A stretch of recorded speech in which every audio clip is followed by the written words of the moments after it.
I'm a person that really doesn't like confrontation at all. I just like people to get along. And when they don't get along, it causes me stress.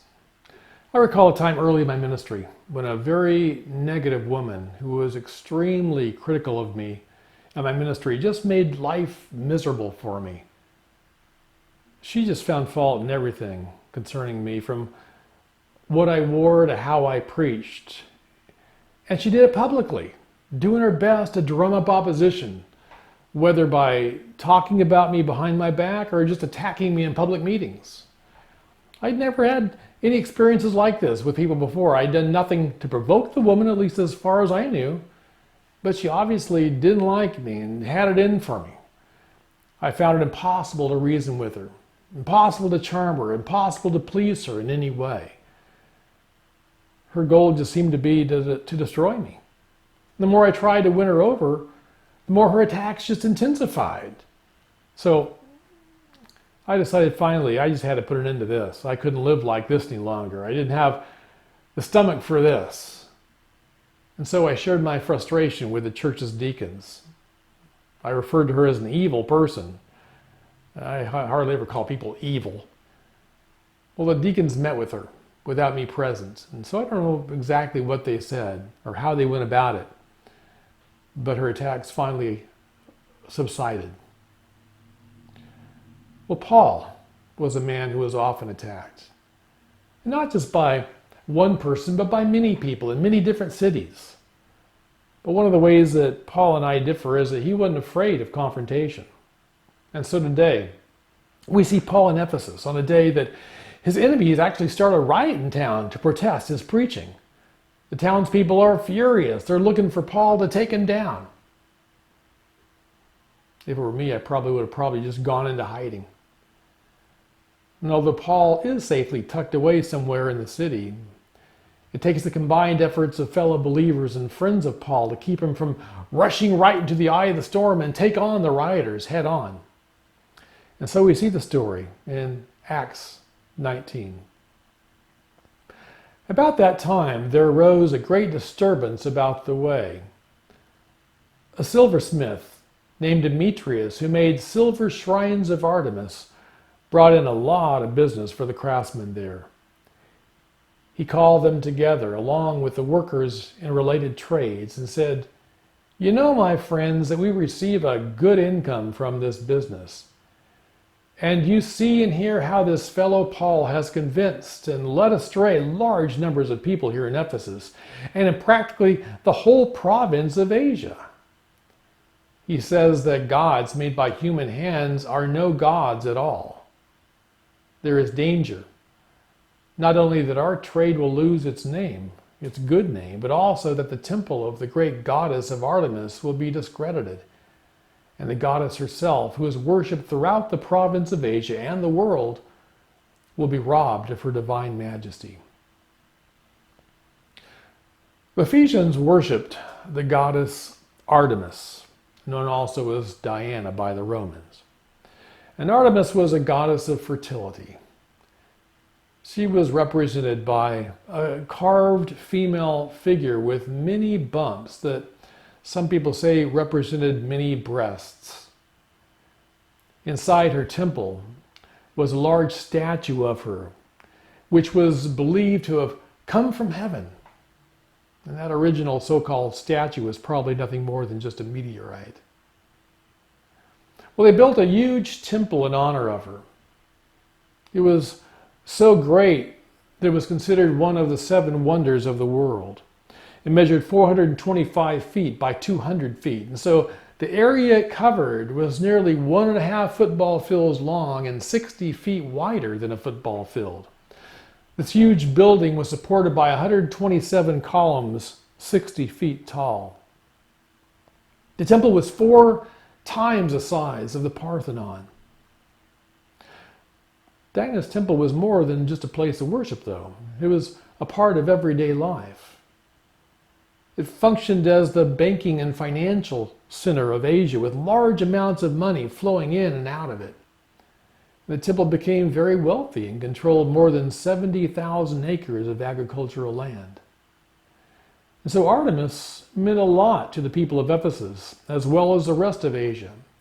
She was worshipped as the mother of all other gods and the mother of all men as well.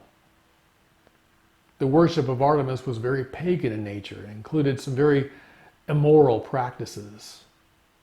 And so Artemis and her temple really was the center of both the religious and the commercial life of the city. The silversmiths in town made a good living making little silver images of Artemis. And with the popularity of Artemis in the city, they would sell a lot of these. The verse 24 says that these little statues brought in a lot of business for the silversmiths. And so the silversmiths were doing quite well, exploiting the worship of Artemis with their commercial endeavors. And business was good. But then it wasn't. Paul came to town, preaching the gospel. He told the people that these gods made with human hands weren't really gods at all. As more and more people listened to Paul and accepted Christ, more and more people deserted the worship of Artemis. And that meant that less people were buying the little Artemis statues, a lot less. So the silversmiths had a couple of reasons to be angry with Paul. Of course, they had a religious reason. That Paul was preaching a gospel that opposed the worship of Artemis. But there was also a financial reason. With the worship of Artemis down, the orders were drying up for the little Artemis statues that the silversmiths made and sold.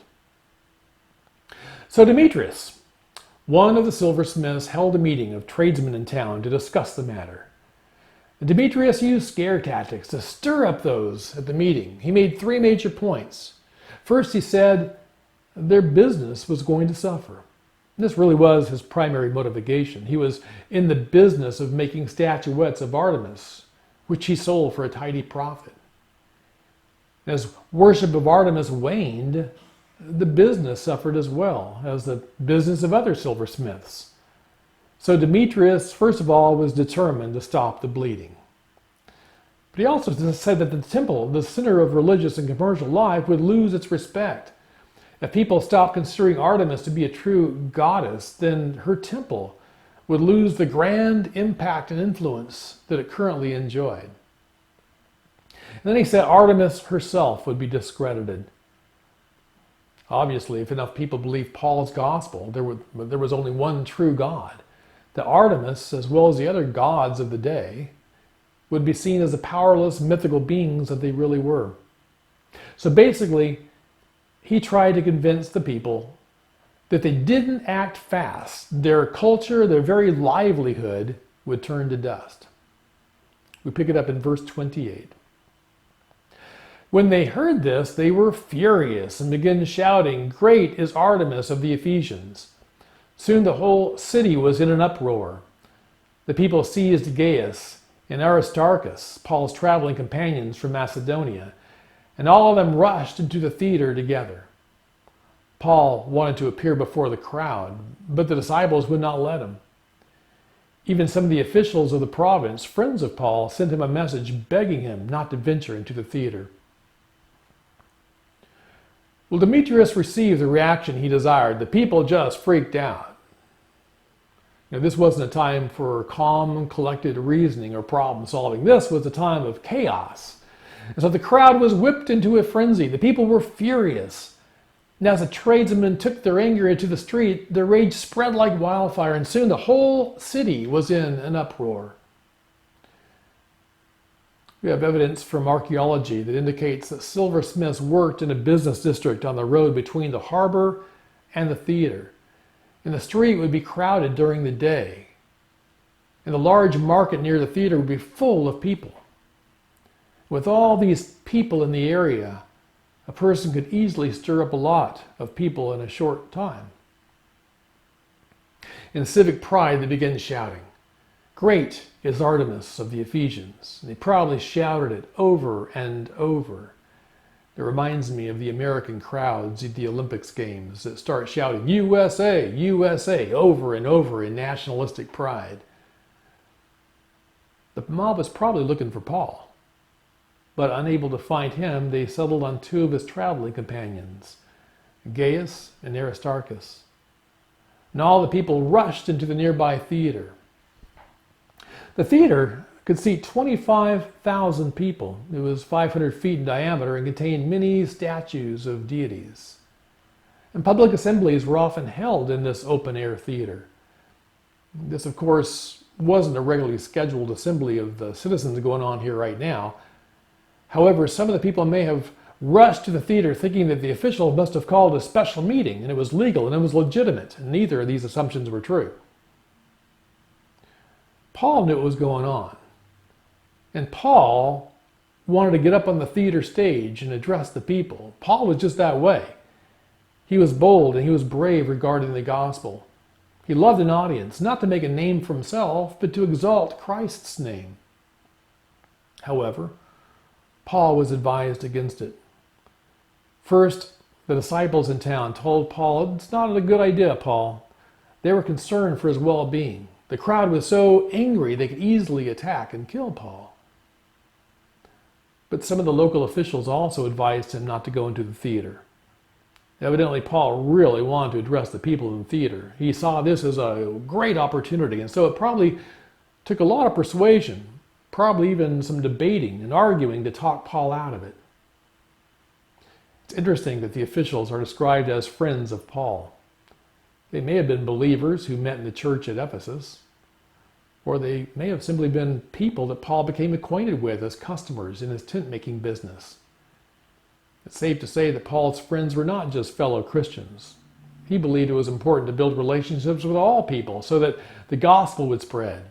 He believed in influencing the world for Christ. And if only people that we associate with, the only people we know, are fellow Christians, there really is no spreading of the gospel, is there?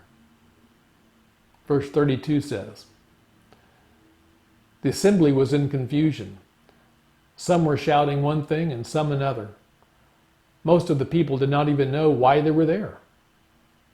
The Jews in the crowd pushed Alexander to the front and they shouted instructions to him. He motioned for silence in order to make a defense before the people. But when they realized he was a Jew, they all shouted in unison for about 2 hours, 'Great is Artemis of the Ephesians.'" Well, the Jews saw this riotous assembly in the theater as an opportunity to clear up the air. Most people back then thought of Christianity as just a special branch of Judaism. They were considered Jews who had found their Messiah. We recall that when Paul was dragged to court in Corinth, that the proconsul there believed that. He dismissed the charges on the basis that Paul didn't break any Roman laws for preaching an illegal religion. But he believed that Paul was just preaching an alternate version of Judaism that the other Jews didn't like, and so he told them to work it out themselves. Although many Christians were Jews, the movement had now reached Gentiles as well. And the Gentiles who became Christians didn't become Christians because of belief that their Messiah had come. But they weren't really looking for a Messiah in the first place. But they believed Jesus as the Son of God who died for the sins of the world and rose from the grave. Jews who became Christians believed that as well. So Christianity wasn't just a form of Judaism. The Jews didn't like that people considered Christians a form of Judaism, and so they wanted to set the record straight. And since the silversmiths were mad at Paul, a Christian, Alexander took the stage to tell those in the theater that Paul isn't one of them. He wanted the crowd to hear that it wasn't the Jews stirring up trouble, but rather Paul and the Christians for disrespecting Artemis in their teaching and preaching. The crowd was already angry, and if they ended up acting out their anger, he didn't want their rage directed at the Jews. But the audience didn't really want to hear from Alexander. Alexander took the stage. It obviously wasn't something that he volunteered for because it says the Jews pushed him to the front and were shouting instructions to him. And evidently one of the instructions that the Jews in the background relayed to Alexander was to quiet the crowd down so he could make his points. So Alexander held up his hands for silence. Well, in all the confusion, the crowd really hadn't paid much attention to him up till now. But now that it's obvious he wants to silence the crowd and wishes to speak, the crowd notices him, and they notice he's a Jew. And the way the audience sees it, Jews are just as opposed to Artemis as the Christians are. And so instead of being quiet and letting Alexander speak, the crowd drowned him out so that he could not be heard. And they started chanting again, "Great is Artemis of the Ephesians." Alexander probably stood there, patiently waiting for the crowd to get tired of shouting. He may have thought, they won't keep this going for too long. In 15 minutes, I can certainly start speaking. But 15 minutes went by, and then 30 minutes went by, and then an hour went by, and then 2 hours went by. And by then, Alexander had given up. He was just shouted off the stage and unable to give his defense. We pick it up again in verse 35.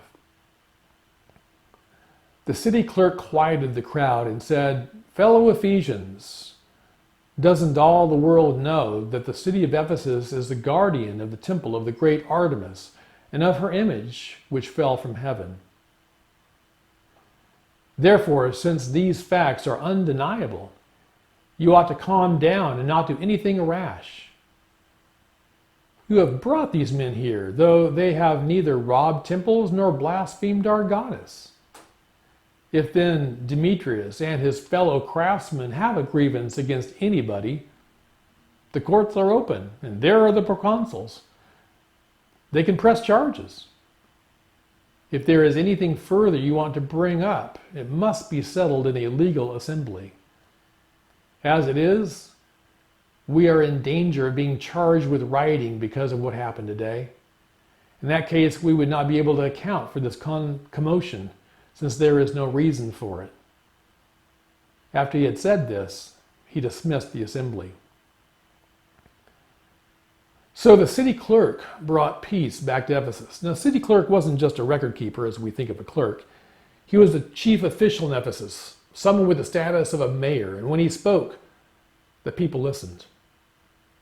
It was important here for the city clerk to restore order, because Ephesus was a free city in the Roman Empire. And as a free city, they enjoyed self-government and other perks.